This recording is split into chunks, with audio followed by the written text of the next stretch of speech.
and welcome to Knit with Hannah. I'm Hannah. I'm here with a video today talking about what you can knit in the summer.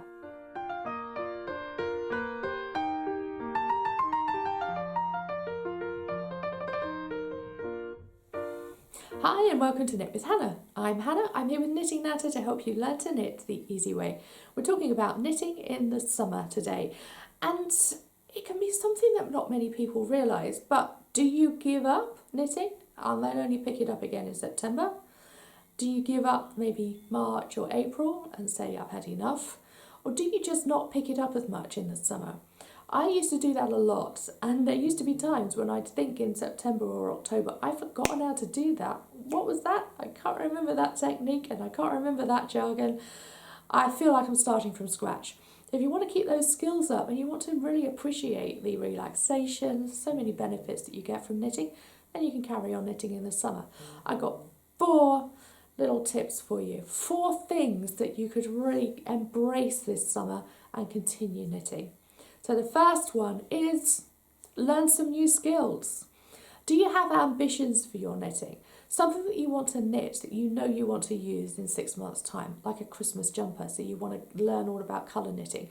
Maybe you want some fabulous fingerless mitts with cables all over them, and you want to wear them all over the winter next year. Well, you can learn the skills now and then say, I don't have to knit them now. I can learn the skills first and then know that I can pick them up and knit them really easily in October and September. And I can start knitting them and I can start wearing them and it won't feel so difficult. So learning new skills is a great way to do that. You can get books, you can use the channel here on YouTube, go and have a look all the way through there and see if you can find any skills that you want to learn. And of course, go over to my website. There are so many courses on there now. So there's cable knitting, there's lace knitting, there's circular knitting. There's all sorts of little mini workshops as well where you learn single techniques, and it's just like a 20 or 30 minute course, just a little bite that you can do in a weekend. And actually now on my website too, there are 2 courses where you learn fundamental parts of knitting, not necessarily knitting techniques, but all about the yarn, all about fixing the mistakes that you might make. Do you want to plan your knitting as well? Reading patterns, just doing all of those things in the background that you can make you feel that your knitting is so much easier in the next 6 months. Those kind of skills might be exactly what you feel you need now as well.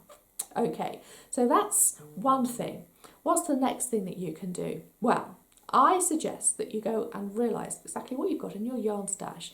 Do you have cotton, bamboo, hemp, linen yarn that's been sitting there? You're not knitting that in the winter, you want to be warm, but now it's perfect for those yarns. Even if it's a cotton mixed with merino, it's still going to be cool, still going to feel soft and beautifully light to knit with.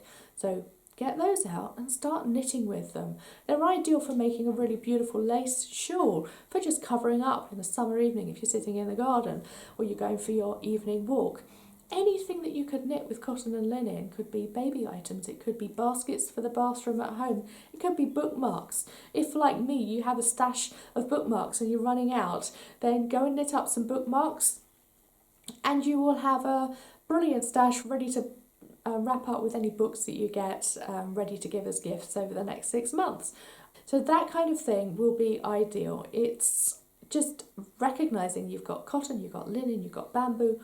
Go and look at your yarn stash. Do you have any of those soft, cool summer yarns and fibres ready to be knitted with? Alright, so the third thing is you're going to knit small pieces and they're going to be sewn together later.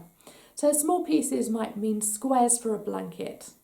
It might mean pieces for a toy. It might mean even knitting up small pieces to make baby cardigans or something like that. But the whole idea being that you're knitting the small pieces now so it's comfortable to knit, and then you can sew it together later. If you want to sit with 200 stitches on your needle and knit a blanket, it's going to be hanging down in your lap, it's going to feel far too warm to knit now. So if you knit up the squares, they're going to feel a lot more comfortable, and then you sew them together later. Do stick around as well on this channel, do subscribe too, because I've got squares tutorials coming up for you in a few weeks' time, and they will be ideal to knit together for blankets. Now then, the 4th thing is, what do you need now? Don't forget that you can knit things that you can use in the summer as well.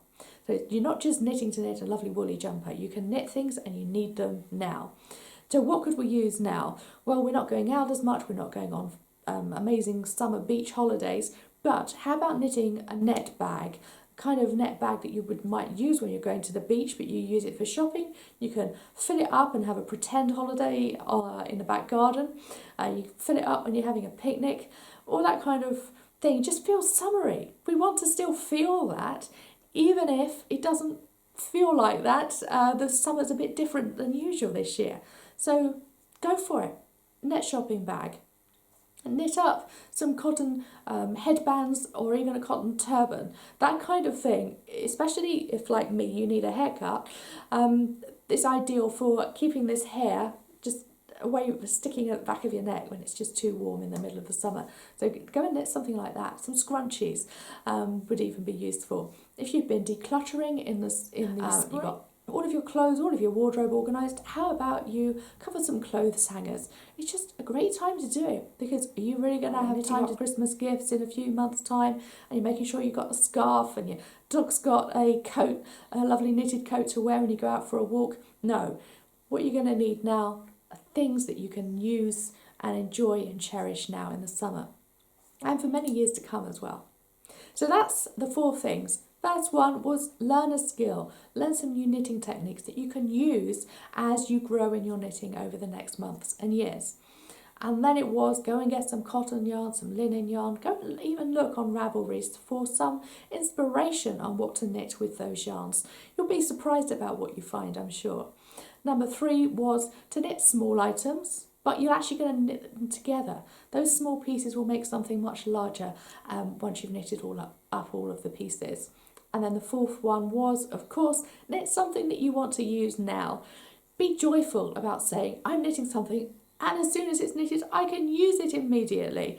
I love that about summer knitting. It doesn't have to be when you pick up your needles and yarn that you're always knitting a winter jumper, that you're always knitting a scarf. No, it can be about all sorts of other items as well, and you can use them all the year round. Thank you so much for joining me today. I hope you've enjoyed this. Just a little look about summer knitting, how joyful it can be, how relaxing it can be, even if we're not doing the knitting in a very stereotypical winter way.